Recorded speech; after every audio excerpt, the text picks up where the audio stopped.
দেখুন 21শে জুলাই একটা আবেগের দিন, 21শে জুলাই একটা উচ্ছ্বাসের দিন, যে দিনটাতে আমাদের পশ্চিম বাংলার মুখ্যমন্ত্রী, বাংলার অগ্নিকন্যা, সেই মহিষী নারী এই দিনটাকে পালন করেন খুব সমারোহে, ইতিহাস তৈরি করার জন্য।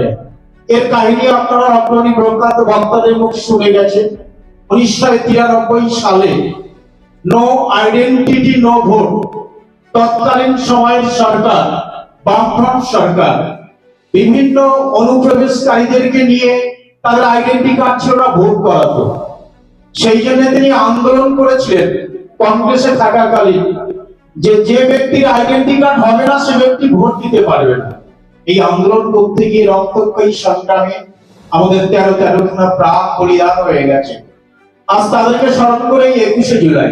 এই 21শে জুলাই এমন একটা দিন, আমাদের দলের সুপ্রিমো সমস্ত পশ্চিমবঙ্গবাসীর কাছে, তৃণমূল কংগ্রেসের কাছে তার বার্তা পৌঁছে দেন। আমাদের দলের স্ট্যাটাস কি হবে, দল কোন ভাবে চলবে। পুলিশ সাজিয়ে কিছু গুন্ডাদেরকে প্রথমে পুলিশ সাজিয়ে মিটিংয়ে প্রথমে লাঠি চার্জ করে, শুধু লাঠি চার্জ নয়, তারপরে পুলিশকে হুকুম দিয়ে সেই বন্ধুকে সেই মিটিংয়েতে গুলি বন্দুক চালায়। পরপর দেখলাম সেই মিটিংয়েতে নটা তাজা প্রাণ সেখানে নিহত হয়েছে গুলি চালায়। এমনকি আমাদের নেত্রী মমতা বন্দ্যোপাধ্যায়ের মাথায় লাঠি মেরেছে এবং হাত ভেঙে দিয়েছে, কিন্তু মমতা বন্দ্যোপাধ্যায় সেদিন স্তব্ধ হয়নি। আমরা দেখেছি সেই দীর্ঘ সেই মিছিলে বহু মানুষের কোল শূন্য হয়েছে, বহু মায়েদের সাথে সিঁদুর মুছে গেছে, বহু বাবাদের কোলের থেকে শূন্য হয়েছে। মমতা বন্দ্যোপাধ্যায় কিন্তু তার মিছিল সেখানে স্তব্ধ করেনি, সেই মিছিল সেই সংগ্রাম চালিয়ে গেছে। তিনি ভেবেছিলেন কংগ্রেসের সঙ্গে থেকে আমি আমার এই সংগ্রাম মাথায় তুলতে পারবো না, তাই 1998 সালে 1 জানুয়ারি তিনি একটা দল গঠন করলেন। যে দল হচ্ছে ফাঁসের উপরে জোড়া ফুল, দেশ বাঁচাবে তৃণমূল। মমতা বন্দ্যোপাধ্যায় 1998 সালে দল গঠন করলেন। আমরা দেখেছি 2007 সালে সিঙ্গুরে যখন জমির আন্দোলন হচ্ছিল, সেই জমির আন্দোলনেতে যেদিন সেখানে ডাক দিয়েছিল সেখানে একটা এমন কারখানা হবে এবং 3 বছরের দেশকে সেখানে কারখানায় পরিণত করবে, সেখানকার তাপসী মালিক, বাবা মনোরঞ্জন মালিক এবং মা মলিনা মালিক সেই মিটিং সেই ডাকে সাড়া দিয়েছে এবং তারা সেই মমতা বন্দ্যোপাধ্যায় মিটিংকে ডাকে সফল করার জন্য তারা সেই আন্দোলন দেখেছিল। কিন্তু সেই তাপসী মালিককে আর সেই বাড়ি ফিরে যেতে হয়নি, তাকে নির্মমভাবে ধর্ষণ করে তাকে মেরে ফেলে হয়েছিল এবং তাই নয়, মাতৃভান্ডারে তাকে পুড়িয়ে মারা হয়েছিল। সেদিন কিন্তু ওই কাঁথির কিন্তু মেজো খোকাকে দেখা যায়নি, সেদিন কিন্তু মেজো খোকাকে কাঁথির কোন আন্দোলনে দেখা যায়নি। 2024 সালে যে লোকসভা নির্বাচনের সময় কাঁথির মেজো খোকা দিয়েছিলেন সন্দেশখালীর মাটিতে সেভাবে উত্তপ্ত করেছিল এবং ভেবে নিল সারা বছর সন্দেশখালীকে বিজেপি বেলায় দখল করে নিয়ে। কিন্তু আমরা সেই সময় দেখেছি আমাদের নেতৃত্ব সম্মানীয় সুজিত দা থেকে শুরু করে আমাদের পার্থদা সেখানে এসে আমাদের একটাকে কনফারেন্স করে গেছিল, যার উপরে ভরসা করে যদি সন্দেশখালীর মাটিতে আমার বিশ্বাস, আমার যোগ্য এমন একজন কনফারেন্সকে করবো যে সন্দেশখালীর মাটিতে আবার উদ্ধার করে আলো উঠাবে। সেই দিন তারা এসে দিল্লি বলিতে এখানে কনফারেন্স দায়িত্ব দিয়ে গেছেন। সেদিন বিজেপি বলেছিল আমরা সন্দেশখালীর মাটি থেকে আমরা প্রায় 50 থেকে 60,000 ভোটে জিতবো। নির্বাচন হয়েছে, দিলীপ মল্লিকের নির্বাচন হয়েছে, আপনারা তৃণমূল কংগ্রেস আছেন, আপনারা তাতে দাঁত চাপিয়ে আপনারা ভোট দিয়েছেন, সেই নির্বাচন হয়েছে, নির্বাচনের জয় আপনারা নিশ্চয়ই দেখেছেন। কিন্তু তার আগে এখন একটা ডাক দিয়েছিল, আমরা বোধহয় সন্দেশখালী মাটিতে আমাদের পায়ের তোলা থাকবে না।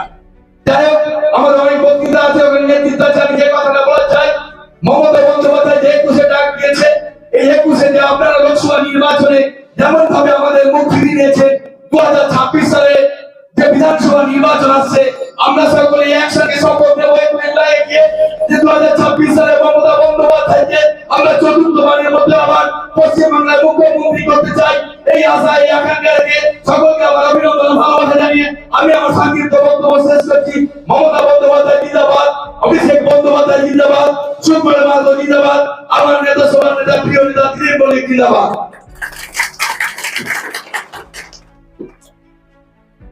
দেওয়ার জন্য তারা লেগেছে, তার জন্য বাংলার বাঘিনী মমতা বন্দ্যোপাধ্যায় গর্জে উঠেছে। আজকে কলকাতার কলেজ স্কয়ার থেকে মমতা বন্দ্যোপাধ্যায়, অভিষেক বন্দ্যোপাধ্যায় এর বিরুদ্ধে প্রতিবাদ মিছিল শুরু করেছে। আজকে আমাদের ধর্মতলায় 21শে জুলাই উদযাপনের সভা শেষ হয়ে গেলে আমরা আজকে ব্লক তৃণমূল কংগ্রেসের পক্ষ থেকে এই অঞ্চলে বাঙালিদের অত্যাচারের বিরুদ্ধে আমরা আজকে প্রতিবাদ র্যালি আমরা করব বা মিছিল করব। ওরা ভুলে গেছে আমরা সবসময় সন্দেশখালীতে যাই, আজকে আমরা অত্যন্ত খুশি জেলিয়াখালীতে আসতে পেরে, এবং আগামী দিনে একটু একটু করে বিভিন্ন অঞ্চলে যাতে এইভাবে মিটিং হয় তার জন্য আমরা আশা রাখছি। তো সবাই আমরা তৃণমূল কংগ্রেসের সৈনিক, আমরা সবাই জানি 21শে জুলাইয়ের ইতিহাস। 21শে জুলাই আমাদের কাছে একটা আবেগের দিন, আমাদের দুঃখের দিন, আমাদের আনন্দের দিন। মানে সেই দিন আমরা সারা বছর অপেক্ষায় থাকি কলকাতায়, মানে যেতে হবে শহীদ স্মরণে, আপন মরণে তাদের রক্তের ঋণ শোধ করার জন্য। তো যাই হোক, আপনারা সবাই জানেন আমাদের 26শে নির্বাচন বেরিয়ে এই 21শে জুলাইয়ের পর থেকে আমাদের প্রত্যেকটা অঞ্চলে 26শে বিধানসভা নির্বাচনের প্রস্তুতি শুরু হয়ে যাবে। তো জেলিয়াখালী অঞ্চলের লোকসভায় 2024-এ জেলিয়াখালী অঞ্চলের যে অন্ধকার ছিল, তো আশা করছি সেই অন্ধকার কাটিয়ে আমরা আলোর মুখ দেখবো। 2024-এ আপনারা যে ভুল করেছিলেন লোকসভায়, যে বাইরে থেকে যারা এসেছিল, আপনারা সবসময় শুধু জেলিয়াখালী অঞ্চলের মানুষ কেন, সন্দেশখালী অঞ্চলের মানুষ, আমরা সবসময় যারা আমাদের পাশে থাকবে আমরা তাদের পাশে আছি, যারা 2-4 দিনের অতিথি হয়ে আসবে আমরা তাদের পাশে থাকবো না। তাই আমাদের মনে রাখতে হবে আমাদের পাশে কে থাকবে, আমাদের জেলিয়াখালী অঞ্চলে কে থাকবে।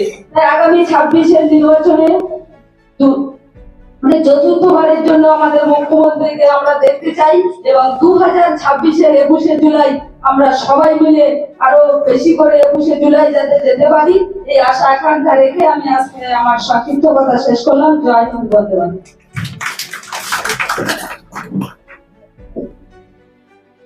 ধন্যবাদ ঝর্ণা দেবীকে।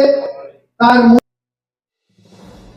থেকে আগামী দিন আপনারা এটা প্রমাণ করতে পারছেন যে জেলেখালী অঞ্চলের যে 16টি বুথ আছে, সেই বুথের 18টি বুথ আছে, সেই বুথের মধ্যে আপনারা সমস্ত স্তরের কর্মীকে সজাগ এবং জাগ্রত করে 21শে জুলাই কি সেটা আপনারা জানাতে পারছেন। 21শে জুলাই কি এবং কেন আমাদের দলের ক্ষেত্রে আবার একটা আবেগ, আমাদের লড়াইয়ের একটা সাক্ষী, যে সাক্ষীকে কেন্দ্র করে সারা পশ্চিম বাংলা নয়, শহীদদের প্রতি ত্যাগ, শহীদদের প্রতি সমবেদনা জানানো, এটা ভারতবর্ষের লোকেরা যদি ইউনেস্কোতে যদি কোনোদিন এর স্বীকৃতি পায়, তাহলে বাংলার নেত্রী মমতা বন্দ্যোপাধ্যায় তার তৈরি করা তৃণমূল কংগ্রেস এই শহীদদের প্রতি স্মরণ করাকে কেন্দ্র করে ইউনেস্কোতে সম্মান পেতে পারে বলে এটা আমাদের বিশ্বাস, বাঙালিদের বিশ্বাস। আজকে সেই জায়গায় দাঁড়িয়ে এই 21শে জুলাই কোটি কোটি পায়ে 30 বছর অতিক্রান্ত করে যখন 32 বছরে পদার্পণ করছে, তার প্রাককালে দাঁড়িয়ে আমরা প্রতিটা গ্রামে, প্রতিটা ময়দানে দাঁড়িয়ে যখন বলবার চেষ্টা করছি, মমতা বন্দ্যোপাধ্যায় সেই সময় 1993 সালে নো আইডেন্টিটি নো ভোট বলবার চেষ্টা করেছিল, প্রাথমিক ইংরেজি শিক্ষাকে প্রাথমিক স্তরে আনতে হবে, এবং বলবার চেষ্টা করেছিল তৎকালীন সময়ে যে সুশাসন প্রতিষ্ঠা করতে হবে।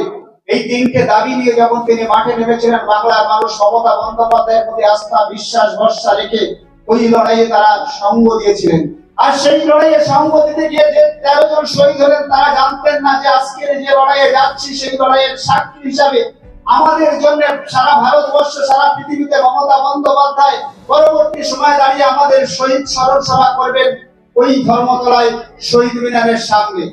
নিশ্চয়ই সেই জায়গায় দাঁড়িয়ে কখন তার আত্মবলিদান, কখন তার আত্মত্যাগ কোন কাজে লাগে সে জানে না, কিন্তু লড়াইয়ের যখন ডাক দেয় নেতা বা নেত্রীরা, সেই লড়াইয়ে কর্মীরা তার আবেগ, তার ভাবাবেগ নিয়ে পৌঁছে যায় সেই আন্দোলনের সামনে। সেই আন্দোলনকে স্থগিত করবার চেষ্টা করে দুর্বৃত্তরা, সেই আন্দোলনকে স্থগিত করে তার আইনের স্বার্থ প্রতিষ্ঠা করতে চায় কিছু রাজনৈতিক দল। তৎকালীন সময়ে বামফ্রন্ট সেটা চেষ্টা করেছিল, কিন্তু সেদিন সেই চেষ্টা তারা ব্যর্থ হয়েছে।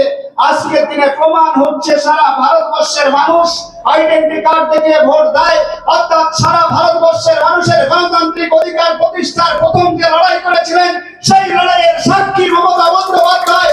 আর সেই লড়াইয়ে বলিদান হয়েছিল 13 জন শহীদ। সেই শহীদের প্রতি সমবেদনা জানাতে সবাই মন আকুমুকু করে, কিন্তু সবাইকে আমরা সেই শহীদ দিবসে ধর্মতলায় নিয়ে যেতে পারি না, এটা আমাদের ব্যর্থতা।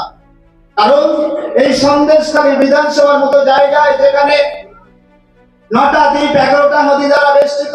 সেইখানে দাঁড়িয়ে সন্দেশখালী 2 নম্বর ব্লকের ধামাখালী থেকে শুধু বাসের ব্যবস্থা, ছোট গাড়ি, সেই গাড়িতে এত মানুষ আমরা নিয়ে যেতে পারবো না।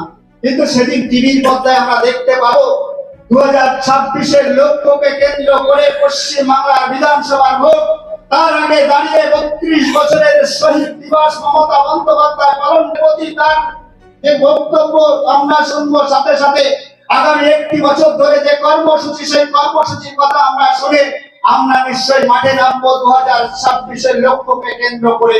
নিশ্চয়ই মমতা বন্দ্যোপাধ্যায়ের সেই বার্তা, নিশ্চয়ই আমাদের সেনাপতি অভিষেক বন্দ্যোপাধ্যায়ের সেই বার্তা শুনে আমরা আগামী দিনের 26-এর লক্ষ্যকে আমাদের দলের লক্ষ্যে পরিণত করে আগামী 26 সালে চতুর্থবারের জন্য বামাটি মানুষের সরকার তৈরি হবে এবং তার নেত্রী হবে মমতা বন্দ্যোপাধ্যায়, মুখ্যমন্ত্রী হবে মমতা বন্দ্যোপাধ্যায়।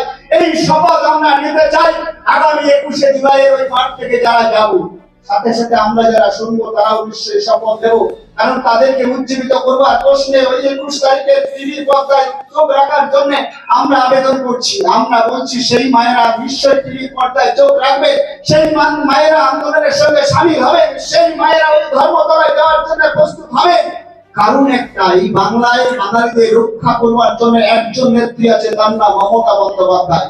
এই বাংলার উন্নয়ন করবার জন্য একজন নেত্রী আছেন, তার নাম মমতা বন্দ্যোপাধ্যায়। এই বাংলার সম্প্রীতি রক্ষা করবার জন্য দায়িত্ব একজন নিতে পারেন, তার নাম মমতা বন্দ্যোপাধ্যায়। নিশ্চয়ই আমরা শান্তি চাই, নিশ্চয়ই আমরা সম্প্রীতি চাই, নিশ্চয়ই আমরা সঠিক উন্নয়ন চাই। এই সেই উন্নয়ন করতে গিয়ে আপনাদের যে প্রকল্প মমতা বন্দ্যোপাধ্যায় রচনা করে এই সরকারের মধ্য দিয়ে আপনাদের বাড়িতে পৌঁছে দিচ্ছে, এই মমতা বন্দ্যোপাধ্যায়ের সরকারের আমল ছাড়া কোন আমলে হয়েছে? আপনি বাড়িতে গিয়ে আপনার যারা বয়োজ্যেষ্ঠ ব্যক্তিত্ব আছে তাদের কাছে জিজ্ঞাসা করবেন, নিশ্চয়ই সেই জিজ্ঞাসার শ্রেষ্ঠ উত্তর আসবে। শ্রেষ্ঠ উপহারদাতা, শ্রেষ্ঠ নেত্রী, শ্রেষ্ঠ মানুষের পাশে থাকার নেত্রী মমতা বন্দ্যোপাধ্যায় ছাড়া উত্তর আসতে পারে না। সেই উত্তরের সঙ্গে থেকে, মমতা বন্দ্যোপাধ্যায়ের সঙ্গে থেকে আমরা যদি এখন থাকতে চাই, তাহলে ঘাসের উপর জোড়াফুল চিহ্নটাকে কাঁধে নিয়ে আগামী দিনের লড়াইকে সার্থক করতে, আর শহীদ দিবসকে সার্থক করতে আমরা সবাই আজ থেকে মাঠে থাকবো। এই অঙ্গীকার আজকে সভা থেকে আপনাদের নেওয়া উচিত।